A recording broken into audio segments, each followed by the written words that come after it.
नमस्कार, मैं हूं अदिति और आप देख रहे हैं जीएनटी स्पेशल। जीएनटी स्पेशल में आज बात अमेरिका के राष्ट्रपति चुनाव की। अमेरिका में कल यानी 5 नवंबर को राष्ट्रपति चुनाव है। इस बार उपराष्ट्रपति कमला हैरिस और पूर्व राष्ट्रपति डोनाल्ड ट्रंप के बीच कड़ा मुकाबला होगा। चुनाव से पहले के कई सर्वेस में दोनों उम्मीदवारों के बीच कांटे की टक्कर बताई जा रही है। जहां आयोवा सर्वे में कमला हैरिस को बढ़त मिलती नजर आ रही है, तो वहीं कुछ सर्वेज ऐसे भी हैं जहां ट्रंप लीड लेते दिख रहे हैं। यूनिवर्सिटी ऑफ फ्लोरिडा की इलेक्शन लैब के मुताबिक एडवांस वोटिंग में अब तक 7.5 करोड़ अमेरिकी नागरिक वोट डाल भी चुके हैं। इस खास शो में हम आपको आज अमेरिकी चुनाव से जुड़े दिलचस्प फैक्ट्स तो बताएंगे ही, साथ ही बताएंगे कि आखिर कैसी है अमेरिका। डोनाल्ड ट्रंप दूसरी बार व्हाइट हाउस का रास्ता तलाशने निकले हैं, तो वहीं कमला हैरिस अमेरिका की पहली महिला राष्ट्रपति बनकर इतिहास रचना चाहती हैं।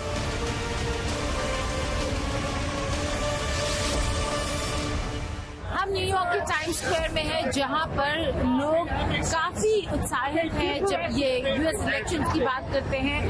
बहुत ही ज्यादा स्ट्रांग ओपिनियंस भी है। भारतीय समुदाय की बात करें तो काफी सारे ऐसे हैं जो ट्रंप सपोर्टर्स हैं, कुछ ऐसे भी हैं जो डेमोक्रेटिक वोटिंग या वोटिंग कार्ड्स रखते हैं, रजिस्टर्ड वोटर्स हैं। लेकिन इस बारी शायद रिपब्लिकन वोट करने वाले हैं और शायद ऐसे भी लोग होंगे जो रिपब्लिकन रजिस्टर्ड वोटर्स हैं जो डेमोक्रेटिक वोट करने वाले हैं। तो इस बारी बहुत ही ज्यादा टाइट इलेक्शन है। देखना ये होगा कि क्या कमला हैरिस जीतेगी या डोनाल्ड ट्रंप। न्यूयॉर्क में माहौल कहीं ना कहीं ट्रंप के एडवांटेज में है, लेकिन पूरे देश में काफी पोलराइज्ड वोट बैंक है। ऐसे समय में बैटल ग्राउंड स्टेट्स और पेंसिल्वेनिया का जो स्टेट है वो किस तरीके से वोट करता है ये देखना होगा। इंतजार है 5 नवंबर। 5 नवंबर से अमेरिका में लगभग 25 करोड़ वोटर नया राष्ट्रपति चुनने के लिए वोट डालेंगे। अमेरिकी राष्ट्रपति चुनाव यूं तो 5 नवंबर को शुरू हो रहा है और वोटों की गिनती भी उसी दिन शुरू हो जाएगी, लेकिन अंतिम नतीजे आने में कई दिन लग सकते हैं। बावजूद इसके अमेरिका में वॉशिंगटन से लेकर न्यूयॉर्क तक चुनाव को लेकर जबरदस्त उत्साह है। राजधानी वॉशिंगटन डीसी में तो नए राष्ट्रपति के शपथ ग्रहण की तैयारियां तक शुरू हो चुकी हैं। वॉशिंगटन डीसी के यहाँ पे कैपिटल हिल पे आए हुए और मेरे पीछे अगर आप देख सकते हैं कैपिटल हिल है और यहाँ पे क्या चल रहा है, यहाँ पे तैयारी चल रही है। अमेरिका अपने अगले राष्ट्रपति के लिए इनॉग्रेशन के लिए एक स्टेज बना रहा है और आप अगर ध्यान से देखें तो ये जो है यहाँ पे अगला राष्ट्रपति अमेरिका का अपनी शपथ ग्रहण समारोह जो होता है उसमें शपथ लेगा। और भले ही अमेरिका के लोग और पोल्स ये नहीं बता पा रहे कि अमेरिका में कौन अगला अमेरिका का राष्ट्रपति बनेगा या कौन आगे है कौन पीछे है, लेकिन प्रिपरेशन जो है वो पूरी तरह से शुरू हो गई है इनॉग्रेशन की, जो होगा जनवरी 28 को। ये बैरिकेड्स आप देख रहे हैं, ये सेटअप किए गए हैं और यही वो कैपिटल हिल है जिसके विजुअल्स आपने देखे थे आज से 4 साल पहले करीब जहां पे राइटिंग हुई थी, जब प्रेसिडेंट ट्रंप ने ये मानने से इनकार कर दिया था कि वो चुनाव हार गए हैं। बता दें कि यूएस वोटर्स को फाइनल रिजल्ट तब तक पता नहीं चल पाएगा जब तक कमला हैरिस और डोनाल्ड ट्रंप ज्यादातर राज्यों और खासकर स्विंग स्टेट्स में महत्वपूर्ण जीत हासिल नहीं कर लेते। बता दें कि जानकार भी मान रहे हैं कि इस बार अमेरिकी राष्ट्रपति चुनाव में ट्रंप और कमला हैरिस के बीच मुकाबला बेहद करीबी है और इसलिए नतीजे आने में देर लग सकती है। अभी जो खबर है उसके मुताबिक मिशिगन में कमला हैरिस को 5 अंकों की बढ़त बताई जा रही है, जो कि उनके लिए राहत की खबर है। वहीं विस्कॉन्सिन में भी रिपब्लिकन उम्मीदवार डोनाल्ड ट्रंप पर डेमोक्रेटिक उम्मीदवार हैरिस भारी पड़ती दिख रही हैं। यहाँ उन्हें 6 अंकों की बढ़त है। पेंसिल्वेनिया की बात करें तो यहाँ राष्ट्रपति के दोनों उम्मीदवारों के बीच कांटे की टक्कर दिख सकती है। यहाँ दोनों उम्मीदवारों को 48% समर्थन हासिल है। राष्ट्रीय सर्वे की बात करें तो यहाँ डोनाल्ड ट्रंप बढ़त बनाए हुए हैं और अगर ये बढ़त मतदान तक जारी रहती है तो ट्रंप रेस में आगे निकल सकते हैं। वैसे बात अगर दोनों उम्मीदवारों की चुनावी वादों की करें तो यहाँ भी कांटे की टक्कर नजर आ रही है। चुनाव में जहां डोनाल्ड ट्रंप लोगों से महंगाई पर काबू करने का वादा कर रहे हैं तो कमला हैरिस इजराइल गाजा युद्ध जैसे मसलों के साथ मैदान में हैं। ट्रंप ने लोगों से कहा कि अगर वो राष्ट्रपति बने तो अप्रवासियों को रोकने की कोशिश करेंगे, जबकि कमला हैरिस गर्भपात के मसले पर मुखर नजर आ रही हैं। डोनाल्ड ट्रंप का कहना है कि वो मेरिट बेस्ड इमिग्रेशन पर जोर देंगे, तो वहीं हैरिस स्वास्थ्य सेवाओं को सस्ता करने पर जोर देकर आम मुद्दों पर चुनाव को लाने की कोशिश कर रही हैं। ट्रंप का जोर भारत से अच्छे रिश्तों पर है तो भारतवंशियों की सुरक्षा का भरोसा कमला अपने चुनावी भाषणों में दे रही हैं। ट्रंप टैक्स में छूट की बात कर रहे हैं तो कमला रेसिज्म के खिलाफ सख्त कदम की बात कर रही हैं। लेकिन वादों और दावों की भरमार के बीच अगर कमला हैरिस इस मुश्किल चुनावी दौड़ को जीतने में कामयाब हो जाती हैं, तो अमेरिका की पहली मैडम प्रेसिडेंट बनकर वो इतिहास रच देंगी।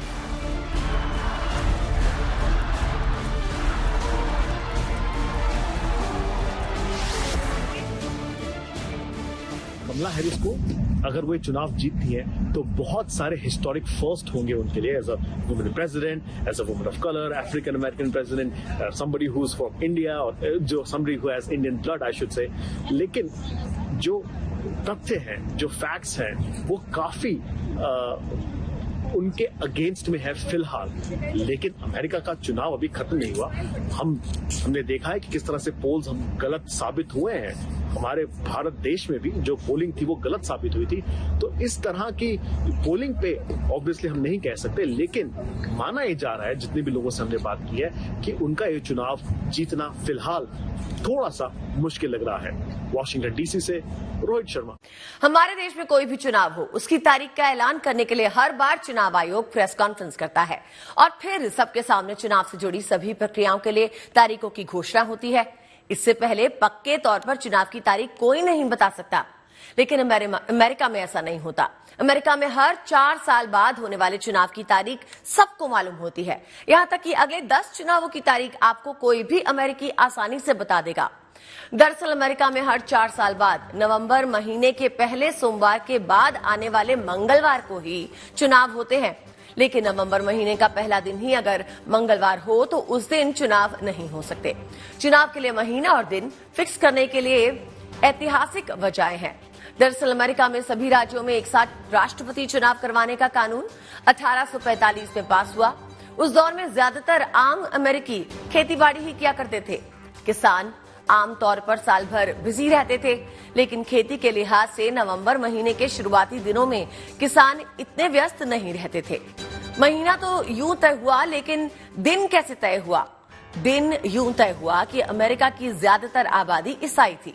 रविवार को ज्यादातर लोग चर्च जाते थे, तो वहीं बुधवार को कई इलाकों में वीकली मार्केट लगता था।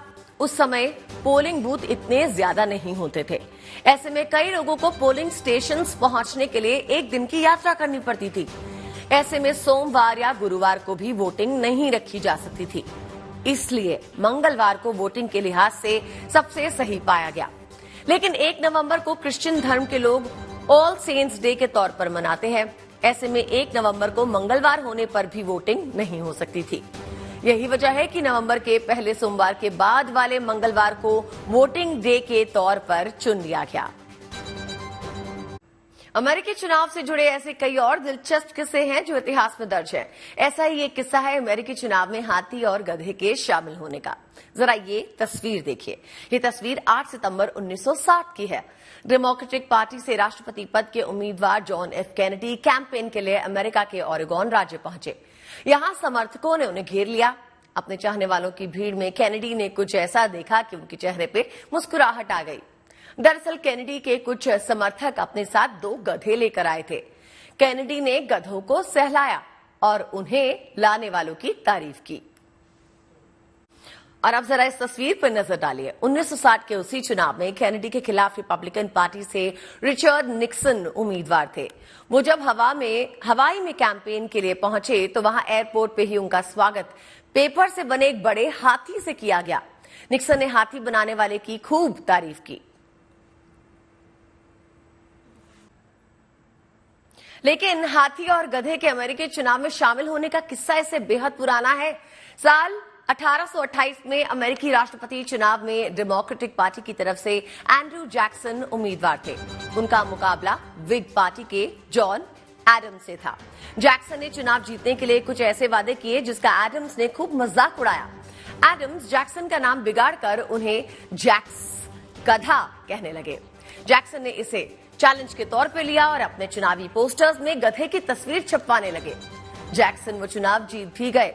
इसके बाद डेमोक्रेट्स ने गधों को अपने चुनावी कैंपेन का हिस्सा बनाना शुरू कर दिया। फिर 1860 का दौर आया। ये अमेरिका में चुनावी साल था।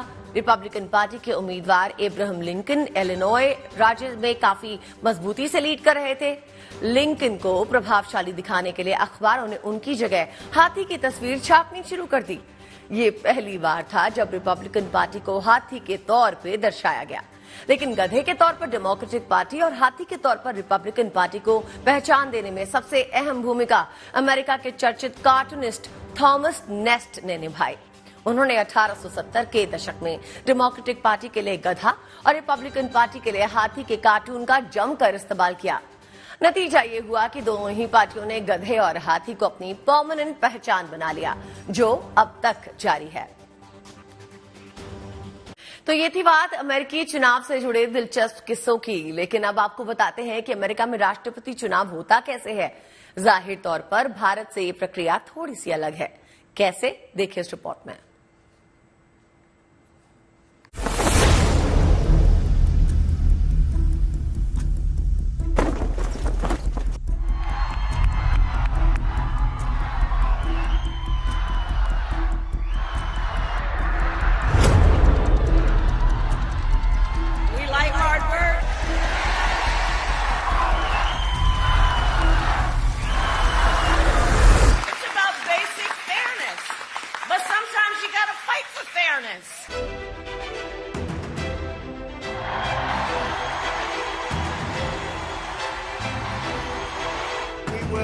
Very simply, make America great again.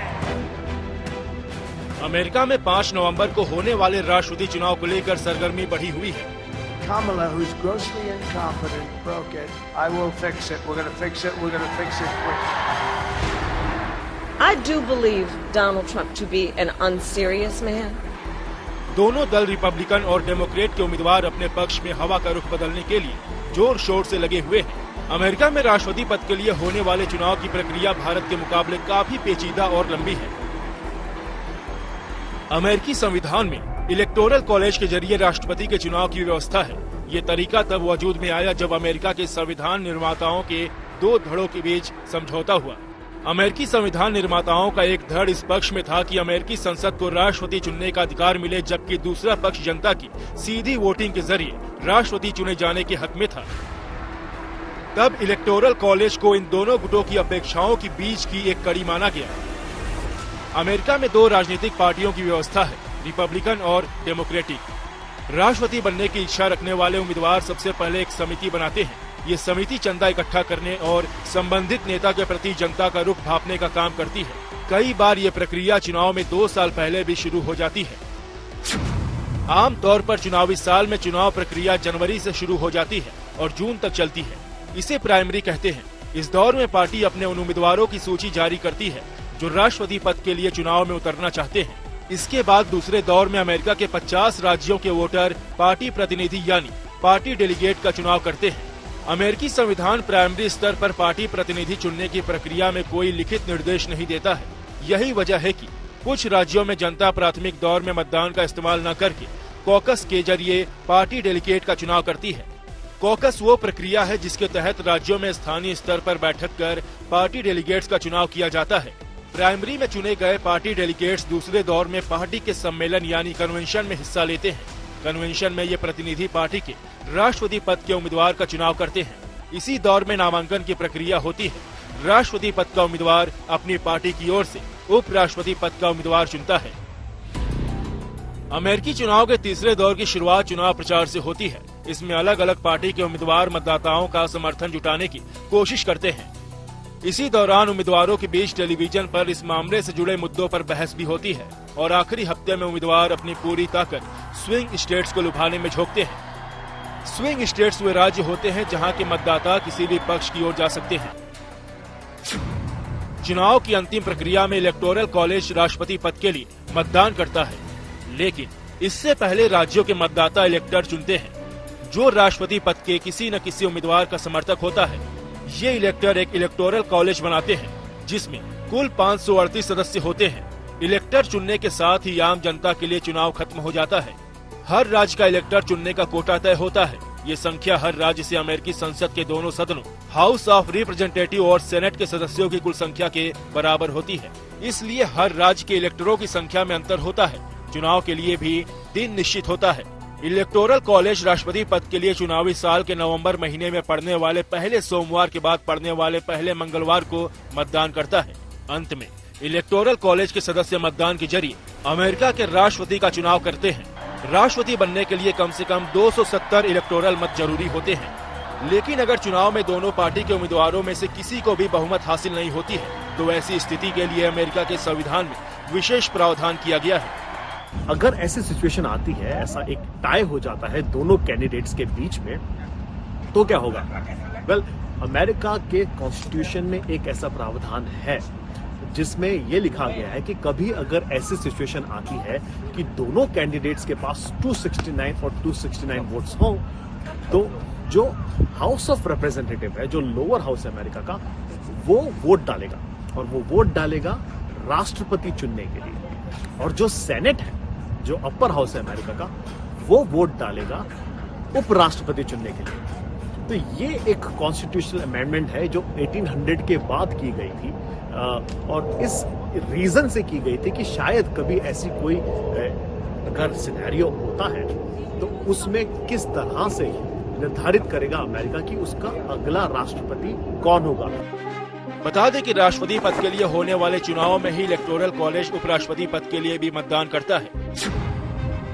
कोई भी इलेक्टर दोनों पदों के लिए एक ही स्टेट के उम्मीदवारों को वोट नहीं दे सकता है। चुनाव के इस तरीके से उपराष्ट्रपति पद के उम्मीदवार द्वारा राष्ट्रपति पद के उम्मीदवार को चुनौती देने की संभावना खत्म हो जाती है।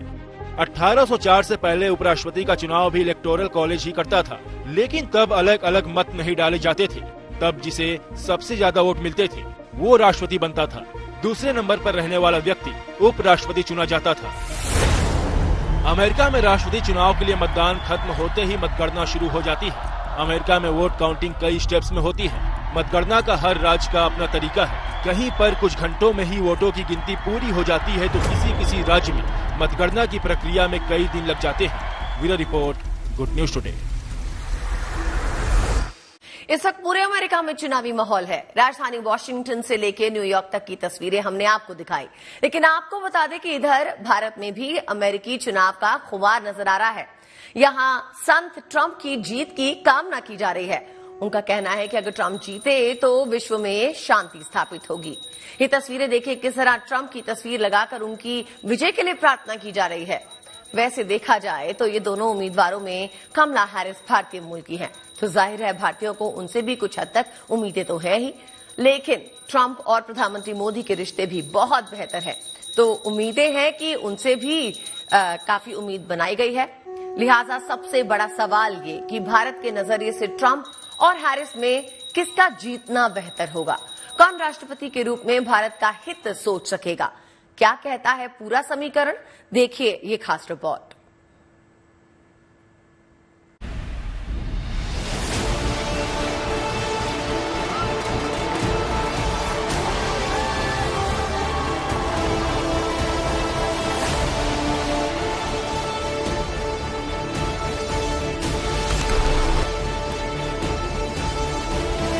What kind of country do we want to live in?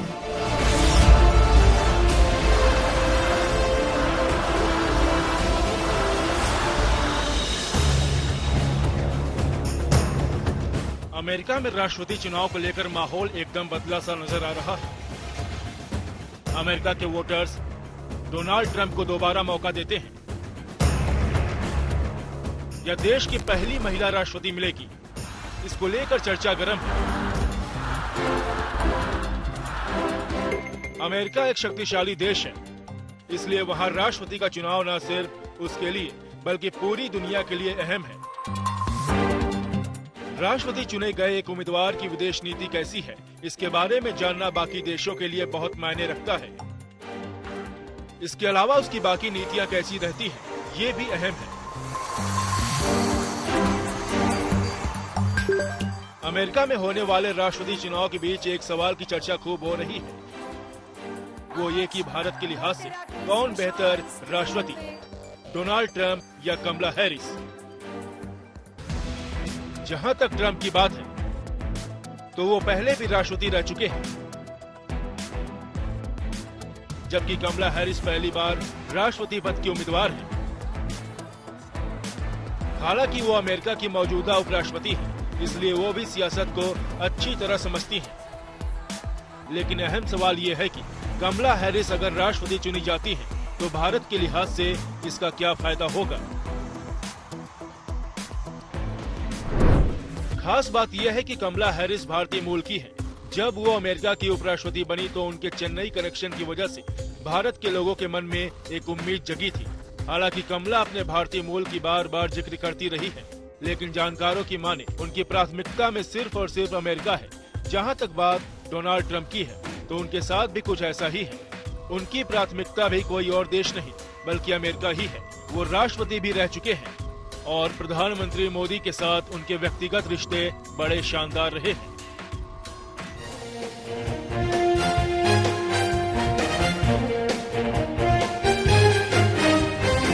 यही वजह है कि प्रधानमंत्री मोदी भी अमेरिका जाकर कहते हैं, अब की बार ट्रंप सरकार। Thank you America, may God bless you all, thank you. तो ट्रंप भी भारत आते हैं तो कहते हैं, अब की बार मोदी सरकार। ट्रंप के राष्ट्रपति कार्यकाल के दौरान ह्यूस्टन में हाउडी मोदी तो भारत में नमस्ते ट्रंप जैसे कार्यक्रम हुए थे, जिससे न सिर्फ मोदी और ट्रंप बल्कि दोनों देशों के रिश्ते भी मजबूत होते दिखे। जहां तक कमला हैरिस की बात है, तो वो भारत के लिए इतना भर कहती हैं कि अमेरिका में भारतीय मूल के लोगों को राजनीति में उतना प्रतिनिधित्व नहीं मिला जितना मिलना चाहिए। जहां तक भारत के लोगों की अपेक्षा का सवाल है, तो वो है वीजा, जिसमें ट्रंप के मुकाबले कमला हैरिस का रुख ज्यादा लचीला है। भारत से अमेरिका में नौकरी के लिए जाने वालों के लिए H-1B वीजा की जरूरत होती है। ट्रंप हमेशा से ऐसे वीजा के सख्त खिलाफ है, जबकि हैरिस इस वीजा के पक्ष में है, वो भी बिना किसी कैंपिंग के। यानी जिस देश को जितना वीजा चाहिए, अमेरिका को वो मुहैया कराना चाहिए।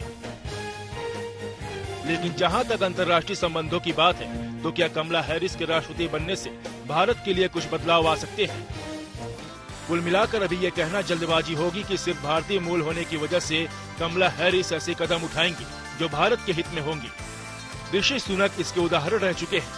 ब्रिटेन का पीएम बनने के बाद उन्होंने भारत के लिए ऐसा कुछ भी नहीं किया जो इतिहास में दर्ज होने के लायक हो। Bureau report, good news today. इसी के साथ हमारी इस खास पेशकश में फिलहाल के लिए बस इतना ही। मुझे यानी अदिति को दीजिए इजाजत और आप देखते रहिए GNT यानी गुड न्यूज टुडे।